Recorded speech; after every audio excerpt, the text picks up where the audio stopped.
Сәлеметсіздер ме менің көрермендерім? Бүгін мохито ассорти компотын жабамын. Мен бүгін слива мен алмадан жабатын боламын. Банкілерімді стерилизовать етіп алдым. Слива мен алманы жуып тазалап алдым. Лимонның сыртын содамен жақсылап жуып тазалап кесіп дайындап алдым барлық заттарымды. Енді 3 литрлік банкіге жабайын деп отырмын. Бірінші сливаны салдым. 300 грамм. Сливадан кейін алма салдым. 300 грамм.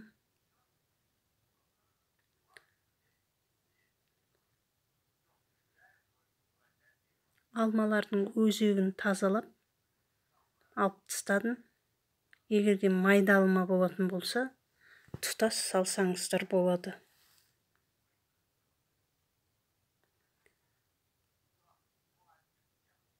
Алмадан кейін 3 тілім лимон салдым.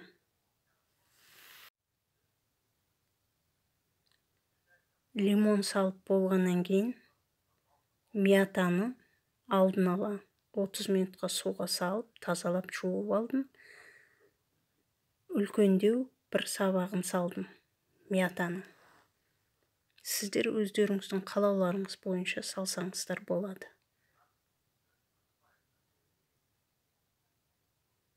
Бәрін салып болғаннан кейін 3 литрлік банкіге 300 грамм құмшекер салдым.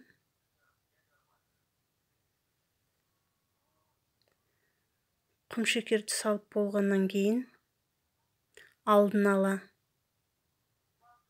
қатты қайнап тұрған ыстық суды құямыз.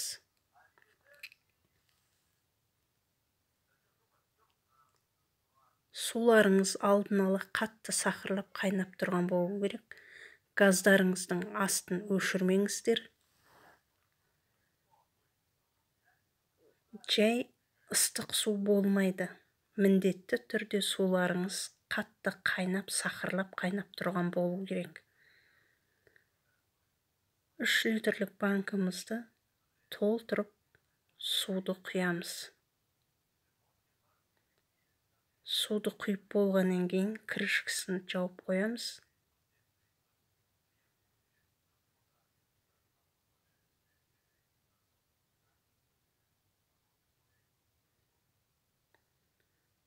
Крышкасын жауып 15-20 минутқа қойып қоямыз.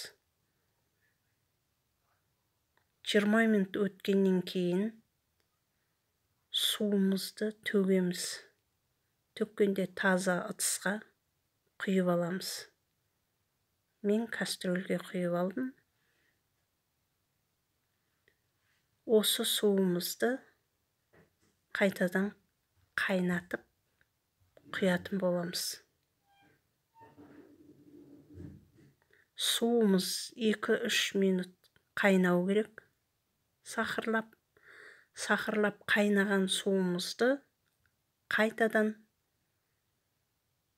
құямыз банкіге.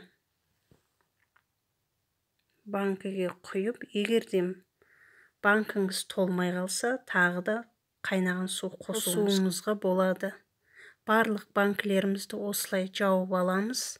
Жапқан банкілерді қақпағын төмен қаратып, төңкеріп, жылы жауып қоямыз. Менің әдісім ұнаса, осылай жауып көріңіздер. Назарларыңызға рахмет. Комментарий жазып, подписаться етіп, лайк басуды ұмытпаңыздар. Менің бұның алдында жапқан қиярларымды осы видеоның соңында көресіздер. Мінекей әдемі болып сол қалпында тұр. Назарларыңызға рахмет. Келесі видеода жолыққанша сау саламатта болыңыздар.